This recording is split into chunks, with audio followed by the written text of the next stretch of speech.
Frank Lucas was a well-known heroin dealer in New York during the 1970s.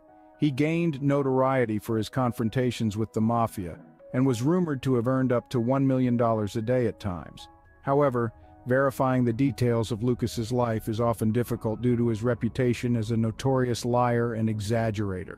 For instance, the 2007 film American Gangster, starring Denzel Washington, is loosely based on Frank Lucas.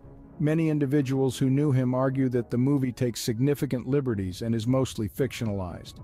The film was inspired by Mark Jacobson's profile on Frank Lucas titled The Return of the Superfly, which includes Lucas's personal accounts of his life but is filled with self-aggrandizement and unsupported claims.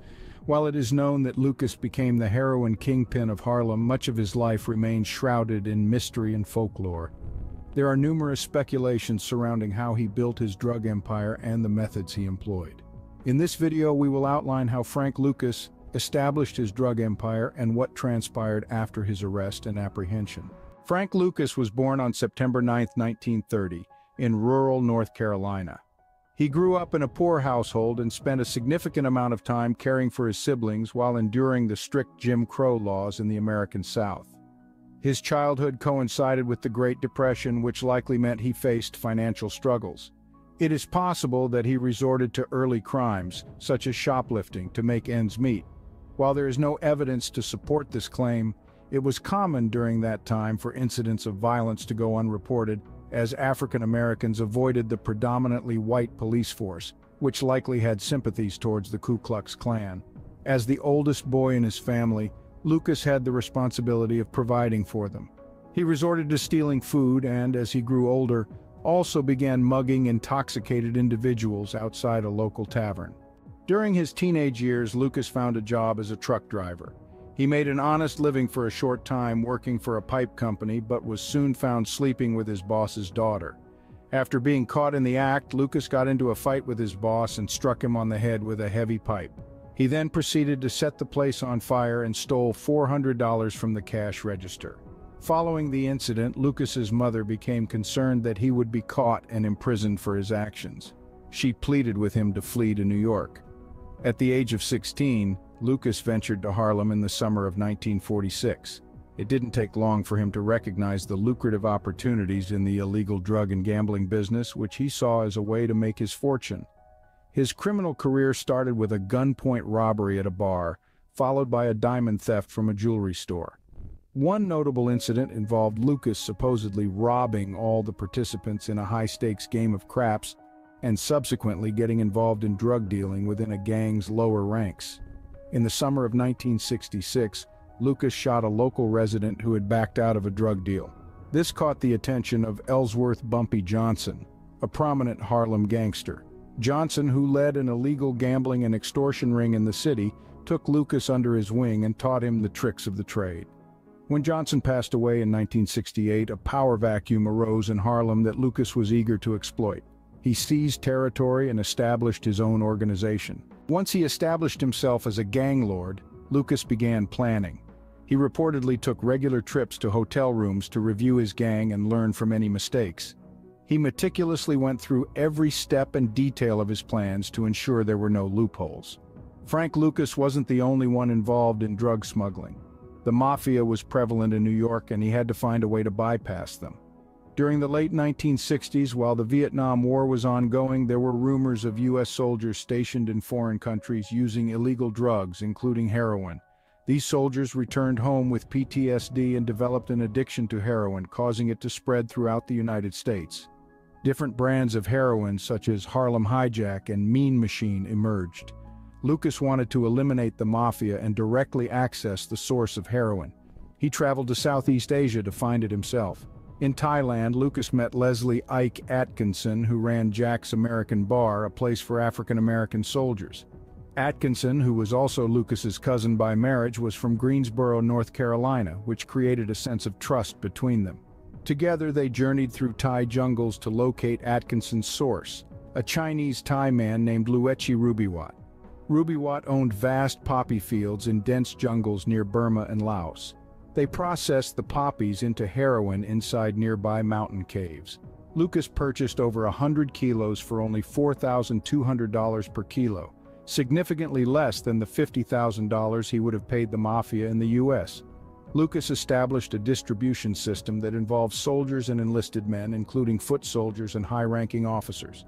Rumors later circulated that Lucas used coffins to smuggle drugs into America, assuming nobody would check U.S. Army coffins for drugs. However, these rumors were proven to be false. It is more likely that they smuggled the heroin in furniture.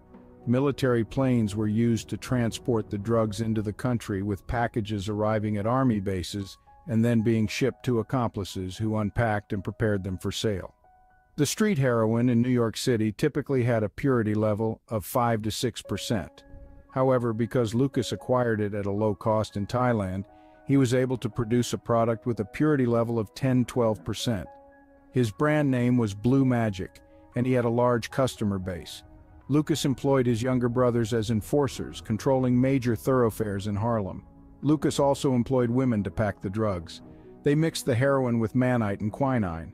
To prevent theft, he made them do the packing process naked, wearing only plastic gloves.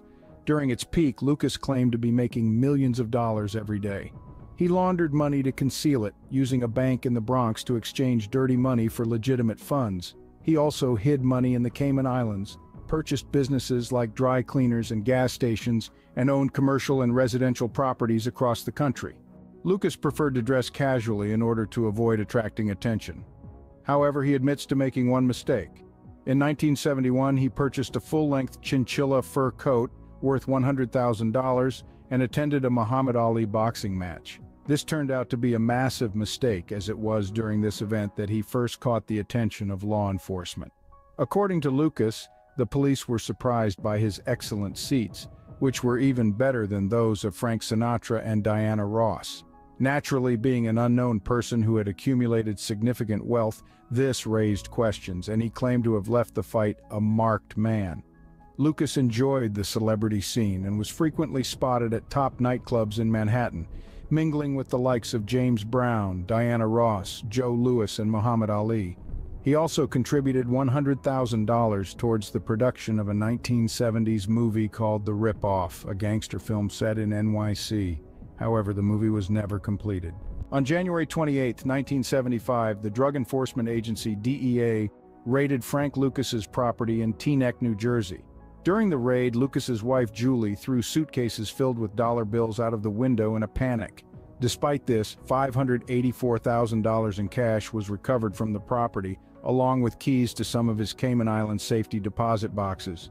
However, even after the raid, there was no evidence directly linking Lucas to the drug operation. Although 10 people were arrested, Lucas remained free. During the subsequent interrogations, Lucas's nephew broke down and provided information. He named individuals involved, showed investigators where deals took place, and identified the locations where payphones were used for drug dealing. This information led to the arrest of an additional 43 people and brought Lucas to trial.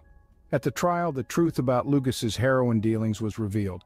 Witnesses testified to the high purity of his drugs and the devastating impact they had on the African American community, resulting in numerous drug overdoses. Prosecutor Richard Roberts stated that Lucas was responsible for more African American deaths than the KKK due to the distribution of blue magic. Lucas was found guilty and sentenced to 70 years in prison. After being arrested, Lucas had his assets seized, including his supposed millions in cash, although the FBI has never confirmed this. However, he soon started cooperating with the government, providing them with the names of his accomplices and corrupt NYPD members he had worked with, including his longtime contact in Thailand, Atkinson. Lucas's information resulted in 150 cases, which included 30 members of his own family and a significant number of New York's Drug Enforcement Agency officers. His information was highly valuable, and he was rewarded for it. As a result, his sentence was reduced to 15 years, and he was released in 1981. Although he was arrested again in 1984 for further drug exchanges, he was released in 1991 and maintained contact with Roberts, his prosecutor, who helped him get his life back on track. In fact, Roberts even became the godfather of Lucas's son. In his later years, Lucas expressed regret for his role as a heroin kingpin, acknowledging that he had done more damage than good. He admitted that his sole focus at the time was money, but referred to the heroin business as the worst business. Upon his release from jail and return to Harlem, he witnessed the severe social deprivation and devastation there, leading him to realize his partial responsibility for it. Lucas was involved in the movie American Gangster, which was a dramatized version of his life. Denzel Washington portrayed him in the film. Lucas regularly appeared on the film set to offer advice and guidance based on his experiences. However, he admitted that the film was only partially true and that many aspects were fictionalized for added drama. Frank Lucas passed away from natural causes on May 30, 2019, at the age of 88. He was in a care facility in Cedar Grove, New Jersey. So what do you think about the intriguing and enigmatic life of Frank Lucas, the notorious heroin kingpin of Harlem during the 1970s?